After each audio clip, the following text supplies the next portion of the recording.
Welcome back to Camera Cravings, I'm Andy, and today we're talking about the Canon 70-200 RF lens. And this is something that a lot of you will be considering when you're looking at the mirrorless system for Canon and the RF mount, and certainly would be an excellent lens to pair with either your R5 or your R6. So this is a lens that I don't own. I've hired it for a few days to try out with my new Canon R5, and I wanted to test it before deciding whether to invest in this lens because it actually costs a lot of money. It is $25.99 I think in the UK, and similar price in the US. I'll put the prices up on screen now. Compared with the EF version 3, which I think can be picked up for about 1800 at the moment. So you're paying a premium for this RF glass, but is it worth it?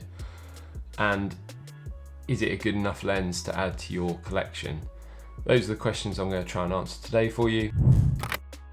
First of all, you will notice its size. It is very compact for a 70-200. It is about a third shorter than the EF mount one, and as you can see, for comparison, this is the Sony G lens, not the G Master, it's just the G, the f4 version, and you can see how short the Canon lens is by comparison. But the reason for that is because the Canon lens actually zooms out, so it's an externally zooming lens, unlike the EF mount lenses which were internal zooms prior to this one. It depends on your kind of thoughts on this, whether you prefer something that's internally zooming, because obviously there is the potential for dust and moisture to get in here. Canon have said that they've put in extra air filters and kind of gaskets in the lens to avoid anything getting in when you zoom in and out, and it is one of the best lenses I've ever tested like this kind of design. In terms of the barrel movement, there's virtually nothing at all. It's very good. You have a lock on the lens to stop it zooming in and out when it's in your bag, so it won't move at all. And you also have the various buttons on the lens as you'd expect. You've got AF and MF. You've got your focus kind of range between 2.5 meters and infinity, or the full range. You've also got stabilizer on and off, so that's the built-in image stabilization in the lens, which pairs really nicely with the R5 and R6 inbuilt stabilization. And then you've got 3 modes for stabilization compared to the EF mount versions, which only have 2 modes. Now, you're going to stay in mode 1 the majority of the time, because you don't really need to move away from that. The only time you need to move away from that is when you're doing panning. So if you're moving through the frame with a subject panning, you would want to be in mode 2. Mode 3 is basically a mode that allows the lens only to kick in the stabilization when you kind of lock onto a subject to photograph it. But to be honest, I've kept this mainly in mode 1, apart from when I've been doing panning shots. So you'll also notice that the zoom ring is at the front now compared to the EF one where it's at the back, and so essentially they've swapped the zoom and focus ring, and the focus ring is a lot smaller. This is a electronic fly-by-wire focus, and it's one of the best I've used. It's certainly better than a lot of the Sony ones, and yeah, to be honest, I've mainly had this lens in autofocus because the autofocus on this camera is so good. The R5 and R6 autofocus system is excellent. So to be honest, I can see why they've kind of gone away from a big ring for manual focus, but if you do like to manually focus, that is something to consider versus the EF mount, which is more like the proportions of this Sony lens with yeah, a wider focus ring. The other thing you'll notice is it has the ring on it here, the same as all the other RF lenses that you get, which allows you to change aperture and various other settings. You can assign different settings to this control ring. I've not really used it on this lens, mainly because of the position of where it is. It's at the back of the lens nearest to the lens mount rather than at the front. and I just find it's because if you have the collar on, it feels a little bit awkward and not really ergonomically great, but it's there anyway. Speaking of the collar, that's very solid and robust and allows you to spin the lens if it's mounted on a tripod. Because of the size and weight of this lens, you don't really need the collar compared with older lenses that were heavier and longer, but it's a nice thing to have if you do use those. The only thing I don't like is the markings on the lens for if you're spinning the lens and the camera. They're very hard to see compared to, for example, on this Sony, you've got those kind of markings that are very clear on the barrel. Not sure why Canon's done that, to be honest. It comes with a lovely, nice white lens hood, which has some nice features built in. So it's got a hole in it, so you can use polarizing filters and ND filters, and it allows you to get to them without having to fiddle around at the front. And yeah, it's a decent size hood. It's white, which they usually reserve for their high-end telephoto big lenses. It's a 77mm filter. The other thing to note, which is one of the downsides to this lens, is the throw of the lens on the zoom ring. So how far you have to turn it before it will fully extend is about, I'd say probably about an extra quarter turn compared with the EF version. And that is the one thing that sometimes you think you're fully zoomed and you're about there, and then you just have that extra quarter turn. Overall, it's not a deal breaker. I think you get used to it. It's just something to be aware of. So just to give you an example of what this looks like on the camera, that's it on the R5, and as I said, feels well balanced, and particularly if you have the grip on the R5 underneath here, it will feel absolutely fantastic in terms of balance, even when you're extended long on the zoom. Back of the lens, it's all metal construction here. You've got rubberized gasket around there for weather sealing. Canon do say that this is a fully weather sealed lens, and I think obviously you'd have to test it long term to see whether anything does get into it with that zoom, but I think it's going to be very good in outdoor conditions. You know, if you're out in the wet or dusty conditions, it will do a good job. But yeah, you'd have to have it long term to see exactly how good it was. So in terms of build quality materials, that Canon has gone with engineering grade plastics and composite materials rather than metal construction of the older EF lenses. And I'll link up in the description below the Lensrentals teardown of this lens to show you, if you're interested, what goes into a lens like this. But it's pretty clear that Canon have really tried hard with the build quality and also with the dust and moisture weather sealing for the lens to stop dust getting in. They've used specific materials and elements to ensure that they've done all they can. Obviously dust will get into any lens at some point, but it seems like you're not really compromising, and you're getting the benefit of a big drop in weight as a result of not using metal. I think the image quality coming out of this lens and camera combination is fantastic. As you can see here, the eye autofocus is excellent. That's 1:1. That's 2:1. Again here, it's picked up the spider's webs, the detail on the in focus parts of the image, knocks out the background beautifully. I think that's something that's really impressive with this lens actually. Sometimes with 70-200s the out of focus areas are a little bit of a mess. I think it's pretty good here, pretty smooth overall. And then that is at 135mm, so that previous shot was at 200. You see the difference once you start to zoom out, and again it's just really high quality. This was just shots I took at the dinner table when I was having dinner with family. Shot here, again the eye autofocus, it's pretty good. That was shot at 1/80th of a second, so there might be a little bit of movement from me and also the subject, but overall really impressed with the image quality. Still life, so there's some strawberries. We've got a bottle of beer, another bottle of beer here. mean, you can see the kind of moisture on there. One thing I do want to talk about is the chromatic aberration on the lens, and as you can see, you've got a slight blue tinge to the St. Austell text there. I have noticed that a bit, but it's nothing that you can't correct in Lightroom or any other software you're using.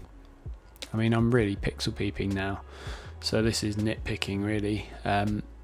Similarly, you do get a little bit of distortion and vignetting. So for example, I've had a quick touch up of this. So if I reset that and then go back to, you can see there's a bit of a change. There's a slight bit of distortion and yeah, a little bit of vignetting, particularly wide open at 2.8. As you go down through, when you stop it down to kind of f4, f5.6, the vignetting pretty much goes away in all scenarios, and similarly the distortion does as well. You do find at the longer end you sometimes get a bit of kind of pinkish distortion, but again, it's easily correctable, and overall it's pretty impressive in this lens compared to the EF versions and other lenses I've used that are similar. And to be honest, conditions on this day were pretty horrendous up here. The wind was about 50, gusting at 50 miles an hour, and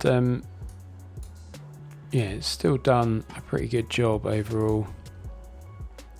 So most of these are unedited, straight out of camera, but if I go in at 3:1, again, you got to realise that I was stood in 50 mile an hour winds at this point, so I'm going to be moving and the camera is going to be moving a bit, but you can see kind of the quality. Let's go out to the edge of the image. The other thing I wanted to talk about was the crop mode on the camera on the R5 with this lens. So these are shot, as you can see here, 5088 by 3392, so that's the crop mode of the camera, which I think is equivalent to about 17 megapixels. But as you can see, the eye tracking still works well. It's pretty sharp on there. We're at 3:1 here, so if I go to 1:1, that's probably more representative. But yeah, it just looks beautiful, doesn't it? I don't know what you guys think, but I have been impressed with this lens. I think for these kind of birds, to be honest, you need, from the distance I was at, you probably need a slightly longer lens, but I just wanted to try it out, and pretty pleased with the results. Again, my shutter speed wasn't probably high enough for the these type of birds, but yeah, you can see even in crop mode you get really crisp, high quality images out of both the R5 and particularly when paired with this lens. We went for breakfast and there was a little river next to where we were having breakfast, so again, just the quality of images that this combination is producing. And you kind of got, these are straight out of camera, this one's had a little bit of a touch up, but basically these are DNGs. I still can't open the raw files in Lightroom yet. Hopefully I'll be able to soon, but as you can see, the eye autofocus working really well on the duck here, and even though my shutter speed was probably a little bit slow, this is at f4. So again, if I just reset this, that's what you're getting straight out of camera, and then that's what I got. Really decent eye autofocus, really good tracking. This is a shot I took when I got home, just out in the garden, of a red kite. Again, I think I'm in crop mode here. Yes, I am. So I was trying to get a bit of extra reach because the kite was quite high, and yeah, as you can see, this was at some distance, and even in crop mode at that distance, it's picked up on the eye pretty well. And again, my shutter speed definitely wasn't fast enough here. I literally just pulled the camera out and shot with it without really thinking about what my settings were, but even so, it still picked up the eye.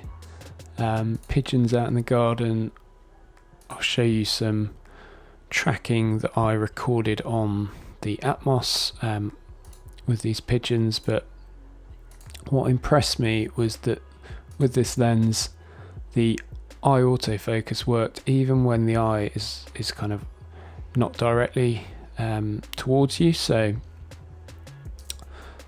it's the same with the pigeons as with my cat. So I took some shots with the cat later on. His eye was side on and it was through foliage, and it still picked it up. Obviously these are high ISO test images, so this was shot at 6400, so ignore the slight grain in the image, but I can tell you that the eye is sharp, and that's at 2:1, so that's definitely something that's impressed me with this lens, and combination of the lens and the camera. So talking about close focusing distance, one advantage you get with this lens is it can focus to about half the distance of the old EF version 3.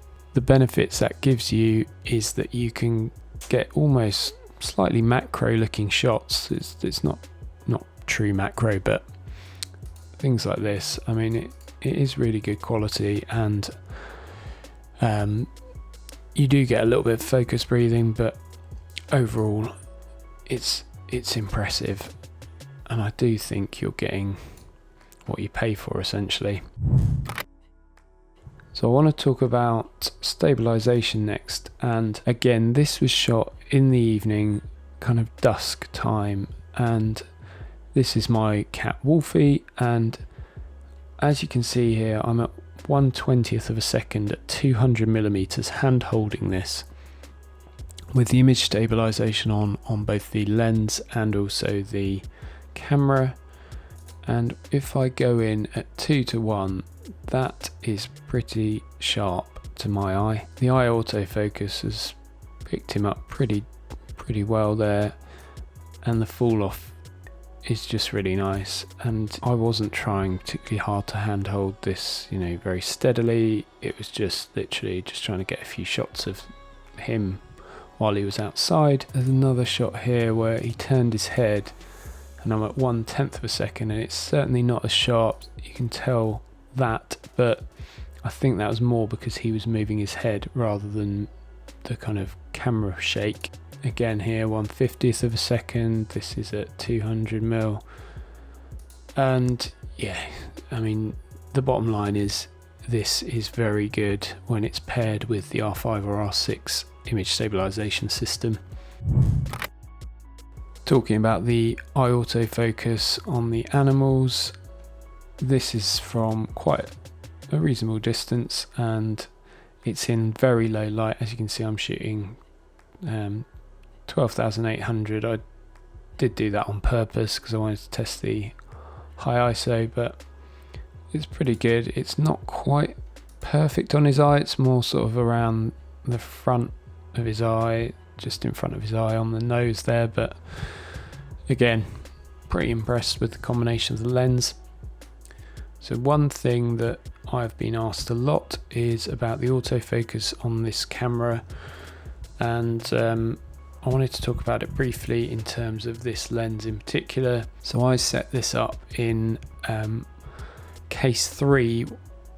I started in case 1 and it was struggling a little bit. It was focusing well on his eye, but then losing it, and when it lost it, it was focusing on this foliage in front. It was all this kind of foliage, so quite wispy stuff. And yeah, I shot quite a lot of images, just a sequence here, and as you can tell, there's a lot going on in front of me. I'm shooting right to the edges of the frame. A lot of people have asked about the AF points and how well it does at the edge of the frame. Well, I can tell you it does very well, particularly paired with this lens. It seemed to excel. And yeah, in case 3, it really did stick to him very well. As you can see here, they're out of focus, but there's all these little wispy bits popping up. And although these are high ISO tests as well, so I was making the camera work for this because it's very low light and the camera and lens performed excellently. But yeah, as you can see in all of these, even when his eye is on the side, it does a really, really good job of picking him up and sticking to him and not losing track of him. It did lose track occasionally, but I mean, I'm really pushing it right into the corner here purposefully, and it's pretty good.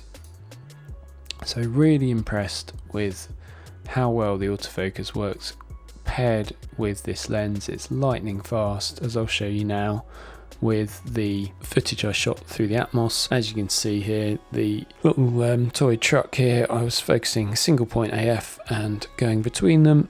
Works really well, really fast, lightning quick, and pretty silent as well. There's a little bit of kind of a tick noise, kind of a clicking noise, but very silent generally. Similarly, when it's tracking, it's pretty silent. In video mode, it is a little bit more noticeable that it's kind of tracking, and I used it with the touchscreen, so I was sort of doing tap to focus, doing focus pulls, and again, it works really well. It's a very nice, it's not too abrupt, I found, and obviously you can set all of this up in camera how you like it. You can adjust the settings, but I found out straight out of the box it was pretty good. So yeah, I will put some of these images as DNGs in the description below the video, so you can go and check them out and have a play around with the raw files, and hopefully that's been helpful. So, final thoughts. As you can see, no more lens. That's gone back with courier to hire a camera. And I'm left with my Sony and my Canon with 24-70. So final thoughts on the 70-200. Is it worth your money? Is it worth my money? It's quite a difficult one. I think probably the short answer is yes, it is worth the money. The long answer is, if you've already got the EF 70-200, the version 3, the Mark III, it probably isn't worth swapping to, unless you're a photographer who values portability, size and weight.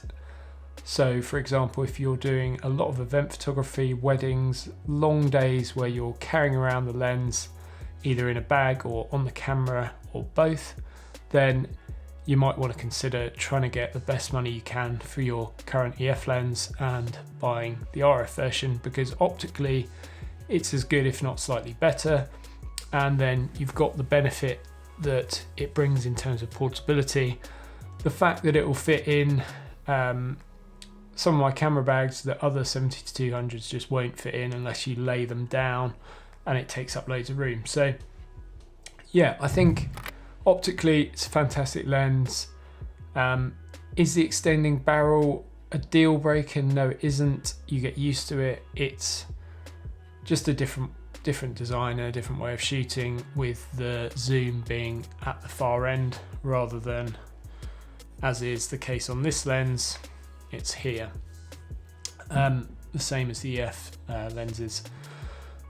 But yeah, I really enjoyed using the lens, particularly paired with the R5. I think it's just made for that camera, and probably same applies to the R6, to be honest, because of the speed and quality of the autofocus system in both cameras, and the fact you can shoot 12 frames a second mechanical and 20 frames a second in full electronic mode. So I think it's a very expensive lens and it justifies its price tag. But if I was actually considering buying it, I would probably wait a while and see if the price comes down a little bit. I'm really torn as to whether to go to this system, this RF system. The more I use it, the more impressed I am with it. I love my Sony cameras and I love the glass that Sony produce, but Canon really has, they've really knocked it out of the park with some of these RF lenses, and this camera in particular is excellent for stills. Obviously there's some issues with video which people have talked about at length, so I'm not going to go into that, but yeah, I think in summary, you won't regret buying this lens. It is fantastic, particularly for stills photography. As you saw, the AF was a little bit slower for video, but it would be a good lens for video as well. And I hope all of that has been helpful, and yeah, I will see you in the next video. My next one is going to be a Q&A talking about the R5, all the questions I've had, trying to answer them, and yeah, a few more that I'm sure I will have in the coming days. That'll be released next week, if not before. And yeah, if you've got any questions on this lens or the R5 or the RF system in general, pop them down below and I'll try and answer them, and I'll see you in the next video.